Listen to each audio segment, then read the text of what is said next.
নমস্কার বন্ধুরা, আরজি কুকিং চ্যানেলে আপনাদের সবাইকে স্বাগত। আজ নিয়ে হাজির হয়ে গেলাম হাতে মাখা চাল কুমড়োর একটা দুর্দান্ত রেসিপি নিয়ে, যেটা খেতে কিন্তু একদমই আলাদা হয় আর খেতেও খুবই সুস্বাদু। তো চলুন শুরু করা যাক।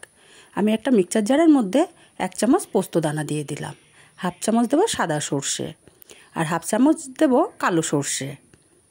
এবার 1/2 চামচ দিচ্ছি গোটা জিরে। মিক্সচার জারটা ঘুরিয়ে গুঁড়ো করে নেব। গুঁড়ো করে নিয়ে এর মধ্যে দিয়ে দিচ্ছি 4টে কাঁচা লঙ্কা আর অল্প জল দিয়ে একটা মিহি পেস্ট আমি তৈরি করে নেব।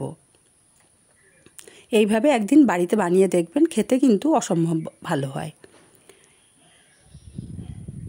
এদিকে আমি পেস্টটা রেডি করে নিয়েছি আর এখানে আমি চাল কুমড়ো খোসা ছাড়িয়ে ধুয়ে তারপরে কুচিয়ে নিয়েছি। আমি কুচোনোর পরে কিন্তু চাল কুমড়োটা আর ধুয়ে নেইনি, কারণ চাল কুমড়ো জল জাতীয় জিনিস। এখানে পেস্ট করা মশলাটা আমি দিয়ে দেব আর দেব 1/2 চামচ পরিমাণে হলুদ গুঁড়ো আর দেব 2 চামচ পরিমাণে টক দই। এবারে সব উপকরণ আমি হাত দিয়ে খুব ভালো করে মেখে নেব। এমনভাবে মাখতে হবে যেন কোনো চাল কুমড়ো বাদ না যায়। খুব ভালো করে মশলার সঙ্গে আমি চাল কুমড়োটাকে মেখে নেব। দেখুন খুব ভালো করে আমি মেখে নিয়েছি। এবার এটা ঢাকা দিয়ে আমি 10 মিনিট রেস্টে রেখে দেব। 10 মিনিট পর উনুনে কড়াই বসিয়ে আমি 1 চামচ পরিমাণে সাদা তেল দিয়ে দিলাম, অল্প একটু কালো জিরে আর গোটা তেজপাতা দিলাম আর দেব 2টো চেরা কাঁচা লঙ্কা। এবার আমি এখানে চাল কুমড়োটা দিয়ে দেব। চাল কুমড়োটা দিয়ে একটু নেড়ে নেব যাতে ফোড়নটার সাথে ভালোভাবে সব চাল কুমড়োটা মিশে যায়। ঢাকা দিয়ে রান্না করব 2 মিনিট। 2 মিনিট পর ঢাকাটা খুলে নিলাম। আবার একটু নেড়ে দিতে হবে।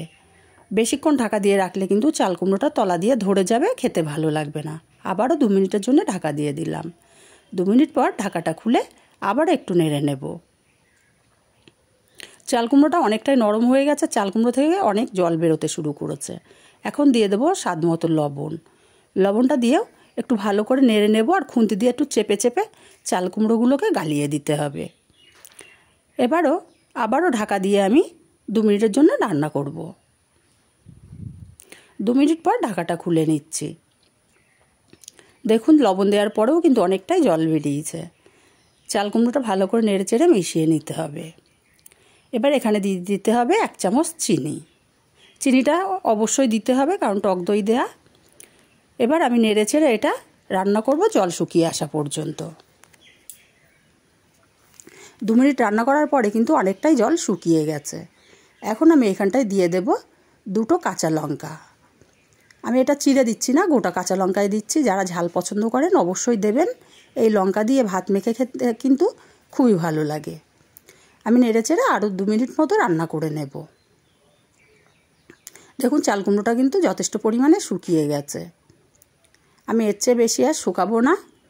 এবার আমি এটাকে নামিয়ে নেব।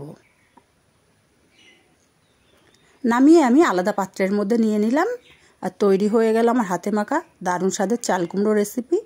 এটা ভাত, রুটি, পরোটার সাথে খেতে কিন্তু অসাধারণ লাগে। রেসিপিটা কেমন লাগলো কমেন্ট করে জানাতে ভুলবেন না।